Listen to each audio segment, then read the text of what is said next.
என் அன்பு குழந்தையே, உனக்கான நல்ல விஷயங்களை செய்து கொடுப்பதற்காகவே உன் தாயானவள் இன்று உன்னை தேடி வந்திருக்கின்றேன். என் பிள்ளையே, இன்று உன் அம்மா உனக்கு ஒரு முக்கியமான செய்தியை சொல்வதற்காகத்தானே வந்திருக்கின்றேன். இந்த செய்தியை சொல்வதற்காக உனக்கு நீண்ட நாட்களாக நான் காத்து கொண்டு இருக்கின்றேன். இன்று உன் அம்மா நான் உனக்கு கொண்டு வந்திருக்கின்ற இந்த அவசர செய்தியைத்தான் சொல்ல வந்திருக்கின்றேன். என் பிள்ளையே, உன்னுடைய வாழ்க்கையில் உனக்கு வேண்டும் என்றே சோதனைகளை கொடுக்க ஒருவர் வருகின்றார். மிகவும் கவனமாக இருக்க வேண்டிய நேரம் இது. என் பிள்ளை, வாழ்க்கையில் சோதனைகளை ஏற்கனவே தாங்க முடியாமல் இருந்து கொண்டு இருக்கின்றாய். இன்னும் மேலும் சோதனைகளை கொடுப்பதற்காக வருகின்றார். இருக்கின்ற சோதனைகளையே எப்படி சரி செய்வது என்று தெரியாமல் என் பிள்ளை நீ விழிபிதுங்கி நின்று கொண்டிருக்கின்றாய். என் தங்கமே, இந்த நேரத்தில் மேலும் உனக்கு சோதனைகளை கொடுக்க ஒருவர் வருகின்றார் என்றால் அதை நிச்சயமாக உன்னால் தாங்கிக் கொள்ள முடியாது. அதனால் இந்த அம்மாவினுடைய உத்தரவினை மீறாமல் இந்த வாக்கினை கேட்டு அதன்படி நீ நடந்து கொள்ள வேண்டும். அப்படி நீ நடந்து கொள்வாயானால் நிச்சயமாக எந்த ஒரு கஷ்டங்களும் உன் வாழ்க்கையில் உனக்கு வந்துவிடாது.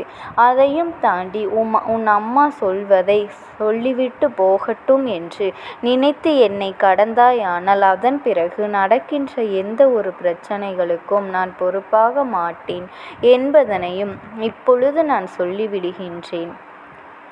இப்படி நான் சொல்வதை நினைத்து நீ வருந்தக்கூடாது. நான் சொல்வதில் ஒரு காரணம் இருக்கின்றது.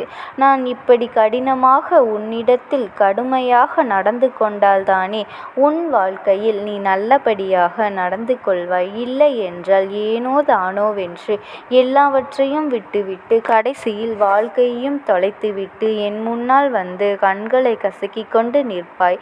என் பிள்ளை, சோதனைகளை கொடுக்க ஒருவர் வருகின்றார் என்று நான் சொல்லிவிட்ட பிறகும் கூட அதனை நீ கண்டு கொள்ளாமல் இருப்பதற்கு என்ன தவறு இருக்கப் போகின்றது? நான் சொல்வதை நீ கேட்க வேண்டும் அல்லவா? கண்டும் காணாமல் சென்றுவிட்டாய் என்றால் எனக்கு கோபம் வருவதில் நியாயம் இருப்பது உண்மைதானே? என் பிள்ளையே, நான் சொல்கின்ற அடையாளத்தை கொண்டவர் உன் வாழ்க்கையில் இதை நடத்தியே ஆக வேண்டும் என்று நினைக்கின்ற விஷயம் நடக்க விடாமல் உனக்கு எந்த நல்லதும் நடக்க விடாமல் பார்த்து கொள்ள வேண்டும் என்று இவர்கள் நினைப்பதை எல்லாம் உன் வாழ்க்கையில் செய்துவிட முடியாது.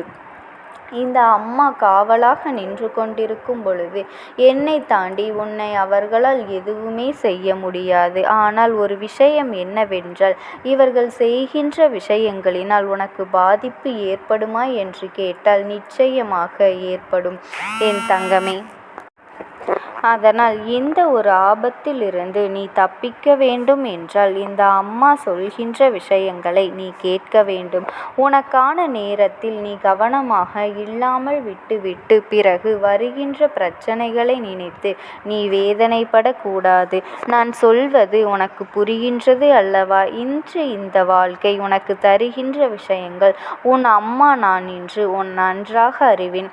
உனக்குத்தான் உன் எதிர்காலத்தில் என்ன நடக்கும் என்பது தெரியாமல் இருக்கும். ஆனால் எனக்கு தெரியும் அல்லவா? அதனால் தான் ஒவ்வொரு விஷயங்களையும் உனக்கு முன்கூட்டியே எச்சரிக்கையாக சொல்கின்றேன். நாளை ஒருவரால் உனக்கு ஆபத்து வரப்போகின்றது, நாளை ஒருவரால் உனக்கு சோதனை வரப்போகின்றது என்று முன்கூட்டியே சொல்கின்றேன் என்றால் அதில் இருக்கின்ற உண்மை என்னவென்று நீ புரிந்து கொள்ள நடந்து கொள்ள வேண்டும். என் பிள்ளையே, உன்னிடத்தில் இதை சொல்லாமலும் உன்னை பயமுறுத்தாமலும் என்னால் செல்ல முடியும். எல்லாம் நல்லதே நடக்கும். நீ ஆசைப்பட்டது கிடைக்கும். உன் வாழ்க்கையில் நீ நினைத்த விஷயங்கள் எல்லாம் நாளை கைகூடும் என்று சொல்லிவிட்டு உன் மனதிற்கு ஆறுதலை கொடுத்துவிட்டு என்னால் செல்ல முடியும். ஆனால் உன் அம்மா நான் உண்மை எதுவோ அதை மட்டும்தான் உன்னிடத்தில் எடுத்துரைப்பேன். இதுதான் நடக்கும் என்றால் அது நிச்சயமாக நடக்கும். என் பிள்ளை, இந்த வாழ்க்கையில் உனக்கு ஏற்பட்டிருக்கின்ற பல பிரச்சனைகளுக்கு காரணமாக இருக்கின்றவர்களையே இன்னும் நீ அடையாளம் காணாமல் இருக்கின்றாய். அப்படி அடையாளம் காணாத போது புதிதாக பிரச்சனைகளை கொண்டு வருகின்றார்கள் என்றால் அவர்களையாவது இனிமேல் நீ கவனிக்க வேண்டும். என் பிள்ளையை, யாரோ எங்கிருந்தோ வந்து இதை செய்கின்றார் என்றால் அதை நான் ஒரு நாளும் கவனிக்க மாட்டேன். உன்னிடத்தில் கொண்டு வந்து தெரிவிக்கவும் மாட்டேன். நான் அதனை புரிந்து கொண்டு உன்னை நெருங்க விடாமல் தடுத்து நிறுத்தி விடுவேன்.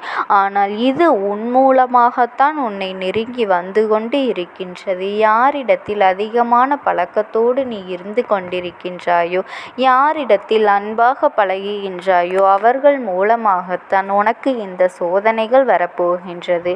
என் பிள்ளை, அவர்கள் ஏற்படுத்த போகின்ற சோதனைகள் எப்படிப்பட்டது தெரியுமா? நீ இல்லாத இடத்தில் உன்னை பற்றியும் நீ சொல்லாத விஷயங்களை சொன்னதாகவும் சொல்லிவிட்டு வரப்போகின்றார்கள்.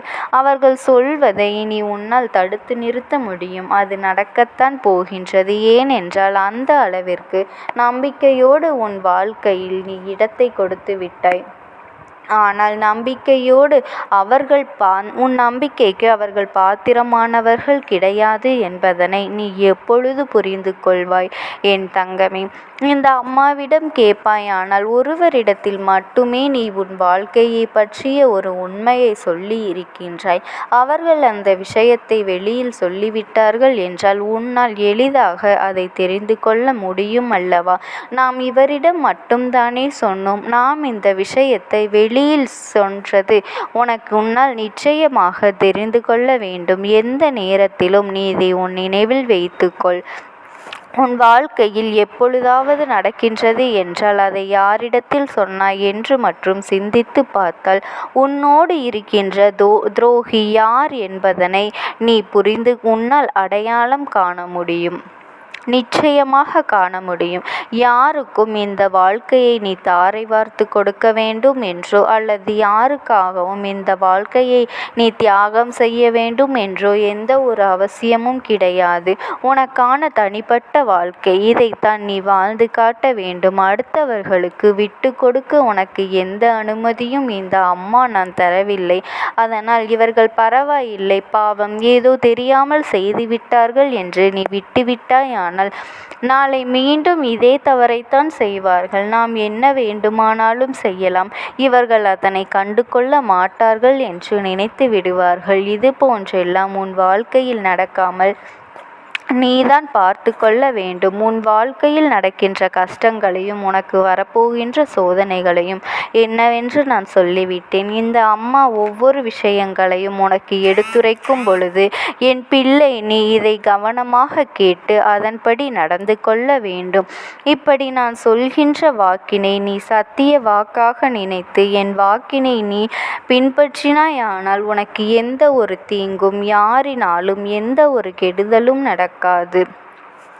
என் அன்பு குழந்தைக்கு எப்பொழுதுமே இந்த தாயானவள் நான் துணையாகத்தான் இருப்பேன். இந்த அம்மாவினுடைய அன்பும் ஆசீர்வாதங்களும் உனக்கு எப்பொழுதுமே முழுமையாக கிடைத்து கொண்டே இருக்கும். ஓம் சக்தி. ஓம் ஆதிபரா சக்தி.